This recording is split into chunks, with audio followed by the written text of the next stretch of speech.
I have a question for you. I want you to think about this one. Who is church for? You know, I was reflecting this week on the fact that insiders don't send me angry emails. I have been the president of a school, I've been a professor, and I've been a minister. And in all three situations, I have been on the receiving end of letters or emails upset about something.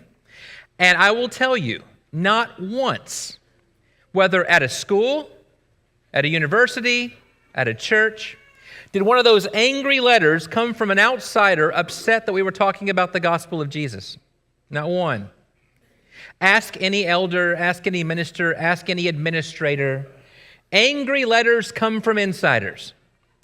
And that's interesting because when you think about how outsiders view insiders, based on the behavior of insiders, we then realize that Jesus says this is the only gospel some people will ever read. How church people behave. I was at a men's business meeting. Have you ever been in one of those at a church? I was at one where the tension was so strong. The yelling was so loud. And the phrase, "Would you care to take this outside?" was spoken so often. You'd be surprised to know that it was a church meeting. True story. The question, who is church for? You know, I think if we were to invite an ad agency into many of our churches and say, give us an honest ad that explains to outsiders what we're about, I wonder if an ad agency would say, we've done it. We've done all the viewing, and here is an honest ad for your church, keeping the Smith family happy since 1997. I don't mean John Smith. I'm happy to keep him happy. But the idea is the main focus of insiders in a church to pat ourselves on the back? We know that's not what we would want it to be. That's not what we would want it to say. But in the first century, when people decided to give their lives to Jesus, they were signing up for a death sentence. And people don't put their lives on the line to keep the Smith family happy. People put their lives on the line because they want to be part of a mission so great that only God could orchestrate it, only God could get the glory for it. They want an out-of-this-world mission. And they want a bigger-than-life vision. So I want to ask once again, who is church for? Now, if you're thinking of an answer, you're probably right, because there are 4 right answers to this question. You might be thinking, church is for sanctified believers, and that's right. You know, the phrase church in the New Testament means the gathered in. That's what it means. But if you're looking at the way in which it's used, it also means the called out. We're called out of secularism. We're called out of selfishness. We're called out of the world, translated into the kingdom of the Son He loves. God puts His Spirit in His people and says, now I expect you to live different than what you used to be like. Paul in Ephesians 4 and verse 20 says, here's a long list of ways in which the world lives. The way you used to live, the way that your instincts tell you to live, but you didn't learn Christ that way. The church is called to put off all the way it used to be and to put on a new person. Sanctified means made holy. Is the church for those who have been made holy and are living a life of holiness? Absolutely. The church is for sanctified believers. But it's also the case that the church is for struggling believers. Believers who are at all different stages of the journey of sanctification. It doesn't happen overnight. And there's letter after letter after letter in the New Testament where the writer says, church, you've got some major problems, and I want to help you work through them. When somebody says, I want to be like the first century church, you often want to say, which one? And nobody ever picks Corinth. But here's what I'm getting at. If your church is not full of people who are struggling and needing help to get out of their struggles, it doesn't look much like a first century church. A church of Christ is also called to be a place full of people who are wanting to look like Christ, but aren't there yet. And so you have examples in the New Testament of the church is for people who want to be different and don't know how, who want Christ to take over their life, but are having trouble figuring out how to do that. The church is for sanctified believers. The church is for struggling believers. Now, a third good answer is that the church is for God. It's a right answer, isn't it? In Revelation, we're told that really worship takes place in which everyone here is a participant and we are performing, we are serving an audience of one. Church is for God.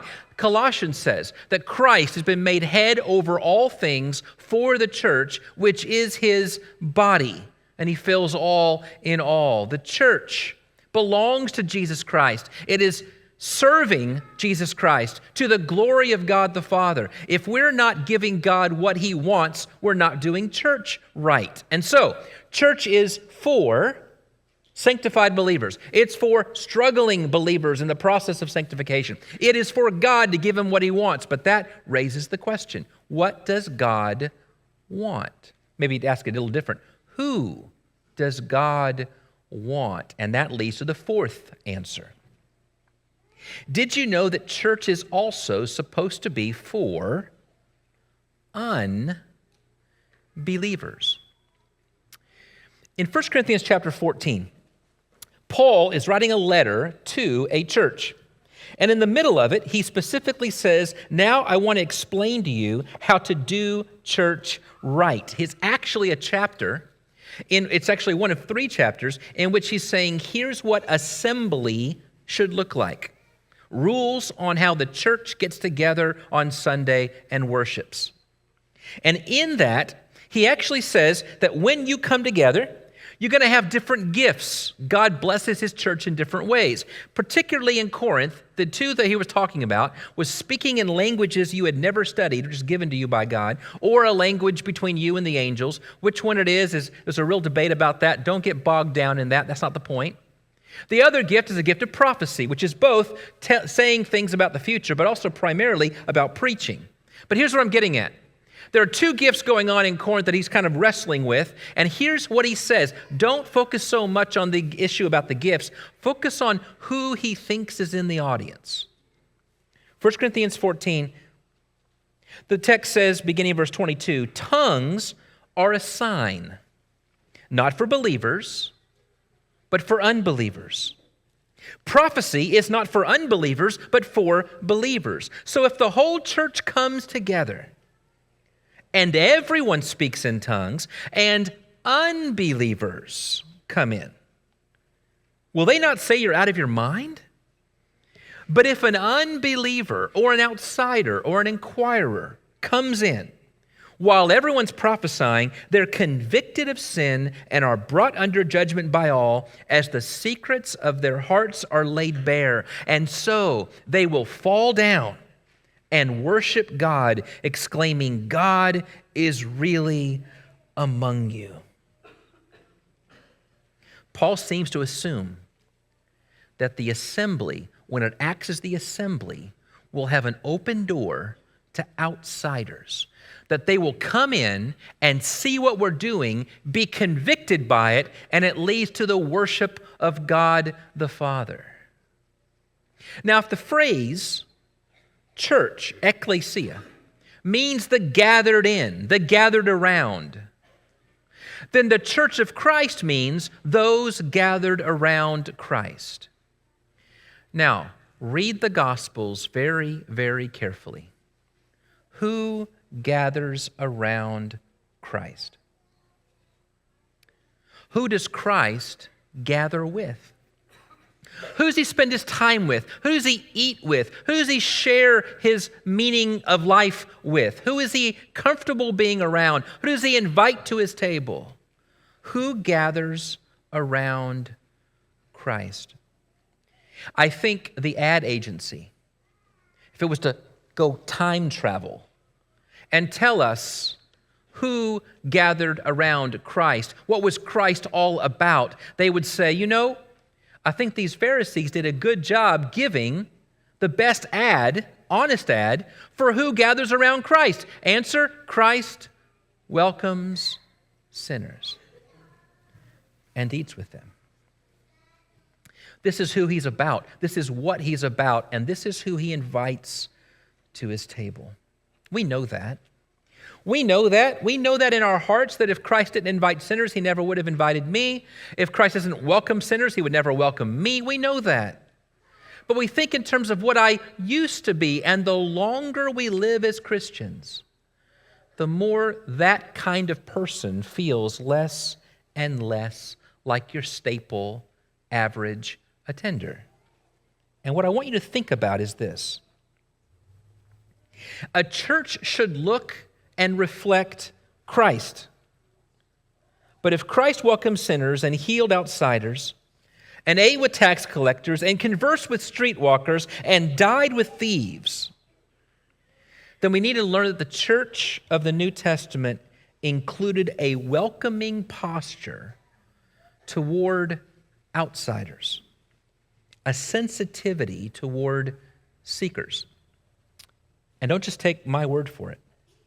I want to share another story with you, and this is from the book of Acts, chapter 15. James is the youngest brother of Jesus, and he rose to prominence in the Jerusalem church. And James is sitting at a table, and he is an insider's insider. You know that the gospel went to the Jew first. And in Acts 2, you have a strong Jewish Christian church. And that just spreads. And so by the time you get to Acts 15, there's a way to do church. And everybody knows how to do it. It has a very Jewish flavor. And the Gentiles are everything that's wrong. They're outsiders. They're wrong-headed. They've been against us from the beginning. And everything they do is wrong, and it's opposite the way we do things. And now some apostles are saying, God is bringing Gentiles into the church. We need to open our doors. And there was a group saying, you've got to be kidding me. And now James stands up. Oh, James, the insider's insider. He's going to fix all this. And James says, in Acts 15 and verse 19, it is my judgment, therefore, that we should not make it difficult for the Gentiles who are turning to God. What?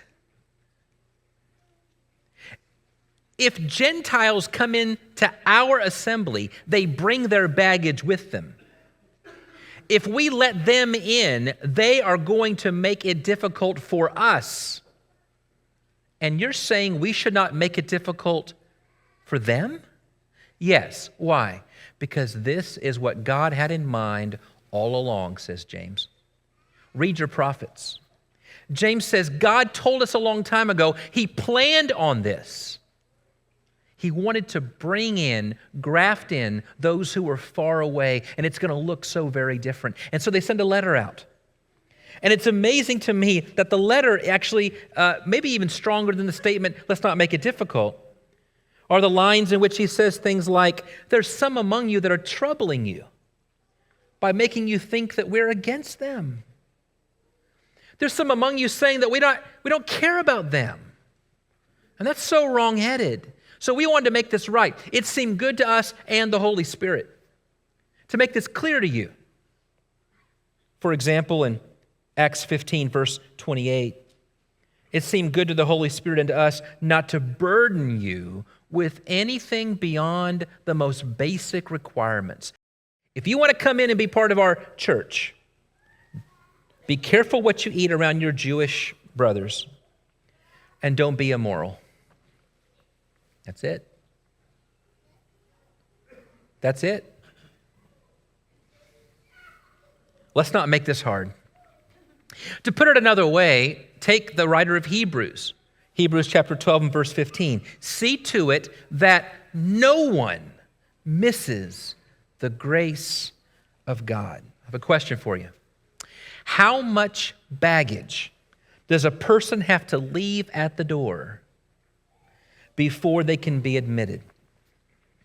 Can a person participate in church life if they're still working things out? Do struggling sinners belong among those who are further along the process of sanctification? I know many of us in this room came to Jesus. We came forward in one of 47 verses of Just As I Am. If Jimmy Allen was preaching, it was 67 verses. And if you take a look in a songbook, most songbooks don't have 57 verses. I'm so grateful to Dan. I told him I was going to pick one, and he made a slide just to put this verse in. It's there, it's just not in our songbook. Do you remember this verse? Just as I am, though tossed about, with many a conflict, many a doubt, fightings and fears, within, without. O Lamb of God, I come, I come. Sometimes unintentionally, I'm worried that speaking of myself, I'm worried that we leave the impression, I know we said you can come just as you are, but I really didn't mean it. I want to let you in on a little truth. Growing churches mean it. A few weeks ago, I introduced you to Tom Rayner. He studies church health and church growth. He does statistical research. And just about a month ago, he was invited onto a podcast, and he said, we have found a correlation. Now, correlation is not the same thing as causation. Correlation just means these things tend to be true about these things. But he said the correlation is so strong that virtually all churches that are bringing in first-time believers are doing this thing. So my ears perked up. What is it? What's correlated so that almost every growing church that's bringing in lots of first-time, first-generation believers are doing the same thing? What is that thing? And he said, here it is. 3 outward-facing events per year. I thought I must have dozed off or that was the end of a long paragraph, so I went back to listen again. I didn't miss anything. He then said, I know that sounds silly. I thought you were going to expect some real grand thing. This is the truth. When a church does 3 outward-facing events a year, I mean backpacks for kids, I mean a fall festival, I mean a marriage seminar, things we do here. 3 outward-facing a year. You can correlate. Every major growing church seems to be doing that. And if they do 4 outward-facing events a year, the numbers are exponential. So I listened to that, but then I thought about churches I know that do outward-facing events but haven't grown much. And I'm trying to understand it. And this is the only conclusion I could come to. perhaps without deliberate intentionality, an outward-facing event on paper becomes an inward-facing event in reality. Perhaps all it takes for a church to shift, not exclusively, but intentionally, to an outward-facing posture is to think this is about them. Now, I'm not talking about the old seeker-sensitive church model, which means you go out throughout your neighborhood with a clipboard and say, tell me everything you want and we'll give you that. No. But I am talking about being sensitive to seekers who we want to see come through an open door and be so moved by the gospel that they can't help but glorify God. Paul says that's what you should expect in your assembly. It's something that we need to think hard about. Sam Shoemaker, a few years ago, said, speaking generally, he said, we've exchanged being fishers for people to be keepers of the aquarium. It's easy to rationalize. A young businessman lost his first sale. Trying to save face, he went to the older guys in the room and he said, oh, well, you can lead a horse to water, but you can't make him drink. And the wise old boss leaned over the desk and said, it's not your job to make him drink, but it is your job to make him thirsty.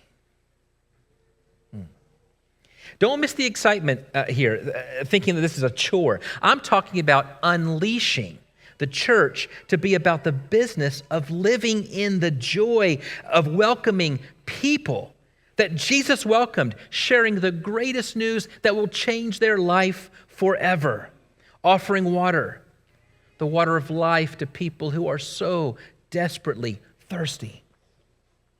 I think we've been lulled into thinking that the goal of the church is to be like the first century church. I got a line for you that's not original with me, but think about this. The first century church was not trying to be like the first century church. If we want to be like the first century church, then we need to be like what the first century church was trying to be like. And the first century church was trying to be like Jesus. Jesus was a man on a mission to seek and to save the lost, and that is our mission too. So how do we do that? How do we be more sensitive to seekers? We start by asking what good, right, and true things that Jesus wants are also good, right, and true things that seekers want. Those of you who are parents of maybe you've raised some middle school years, in the middle school years, you know at some point that you've begged and you've pleaded with those middle school kids to use deodorant. You know what I'm talking about. They just can't smell themselves, even though everybody else can. And at some point along the way, your middle school sons noticed girls. And then they felt something they never felt before, and then they smelled something they never smelled before themselves. It is just true that when people understand what they're clinging to is an obstacle to what they ultimately want, they are generally willing to let it go. Now, how can you apply that to you and me? Well, to unbelievers, non-Christians, outsiders. If you're with us, if you're in the auditorium, if you're gathered to hear about Jesus, we want you to know that there's something missing in your life, that Jesus and his people provide that missing thing. We want to encourage you to lay down and let go of the things that are keeping you from being all that you can be, all that the life that Jesus says, the life you've ever wanted. It can be yours, but you are in the way of that. So God calls for your life. And we who are insiders, used to our insider ways, we may need to acknowledge that some things that feel right because they feel comfortable. not necessarily helpful to the neighbor that we're inviting with us. And we have to try to view things through the lens of how unbelievers or visitors or seekers or inquirers or neighbors might see things when they're among us. You can't assume that everybody sitting in the row in front of you is a follower of Jesus Christ. But we want this to be a safe place for people who will hear the gospel for the very first time, sitting next to you, maybe hear at your invitation. There's a group who went to plant a church in San Francisco. And I want to tell you some interesting things about this church. First, they started with 30 people. Last week, they had 750 people. And you say, how did that happen? What did you do? And he said, a couple of things. One of the things is we listened and we looked at ourselves. One of the first meetings, it was in their living room, and they were handing out coffee, but nobody was drinking the coffee. And they thought, is there something wrong with the coffee? Probably. It wasn't Arkansas coffee. You know what the problem was? They handed it out in styrofoam cups. This is California we're talking about. The cultural assumption was, I don't use styrofoam. That's not biodegradable. And you can argue all you want about whether or not that's a good way to think. It's how they thought. And they said, we want to reach you with the gospel, and we're offending you on the first take by something we never even thought about. It's worth taking a close look at ourselves, in our culture, in our environment. What small, simple things might be keeping someone from hearing the gospel? That's what I'm getting at. We should ask 3 questions. What do people see? What do people hear? What do people experience? The Bible says, I care about how outsiders view you. Colossians 4 and verse 5, walk in wisdom toward outsiders. 1 Thessalonians 4 and verse 12, walk properly before outsiders. 1 Timothy 3 and verse 7, when you select elders, make sure he must be well thought of by outsiders. We're going to need to use clear, jargon-free language as we share the message. We're going to have to think through, do we explain how we're doing communion and why it's important? We need to think about, will the lessons be relevant to daily life and readily applicable to on Monday morning? We need to think about where people are. What are the questions they're asking that we're asking too? What connects us with everybody else? Aren't we looking at the same things? We all sit at Thanksgiving tables. What seems different or odd about what we're saying or doing in here? And how can we explain it in a better way that opens dialogue rather than shutting it down? But that's just church culture. Every member needs to critically examine the vibe that we send to unchurched Harry and Mary, because we don't want to think of them as unbelievers. We want to think of them as soon-to-be believers. The truth is that your authentic life lived in, with, and among your neighbors goes a long way. 2 things people need that Jesus also says that they need. They need to be introduced to Jesus, and they need to see authentic lives. The stats show that we're living in a time where the Jesus method could have a great immediate impact, but we need to clearly understand what it is we're presenting and consider our lead.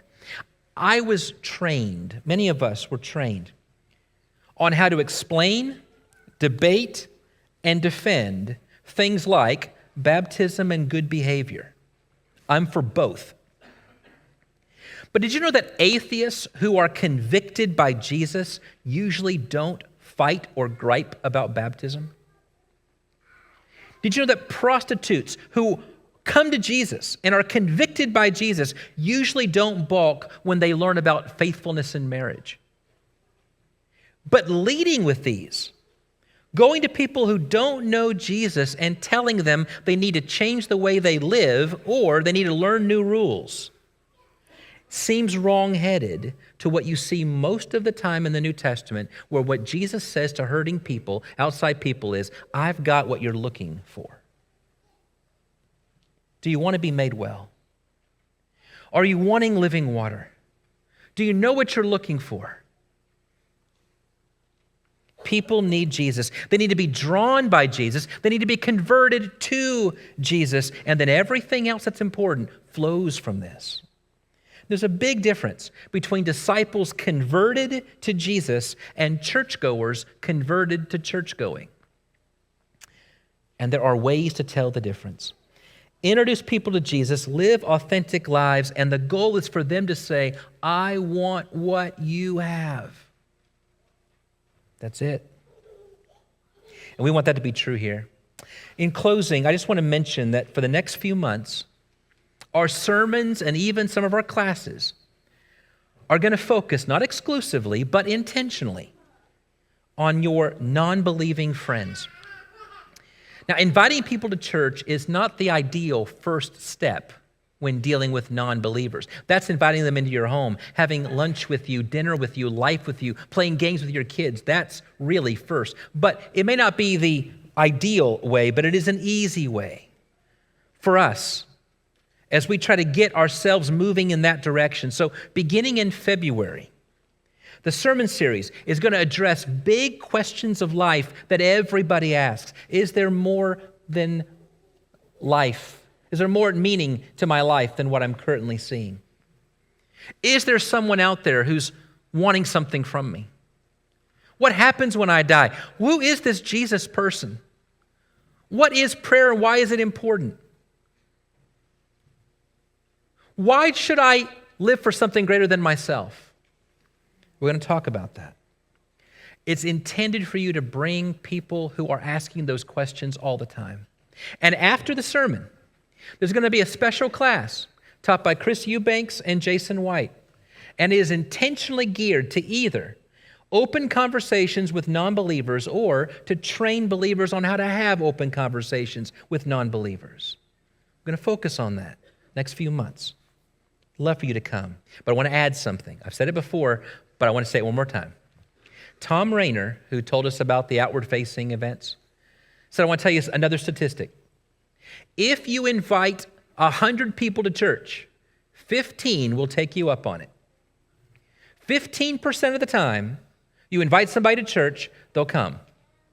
But if you invite somebody to church to stay with you for class after and then to go to lunch with you, not a potluck in the annex, go to Slim Chickens with you, the number goes from 15% to 80%. So I want to ask you, I want you to think about who your one is.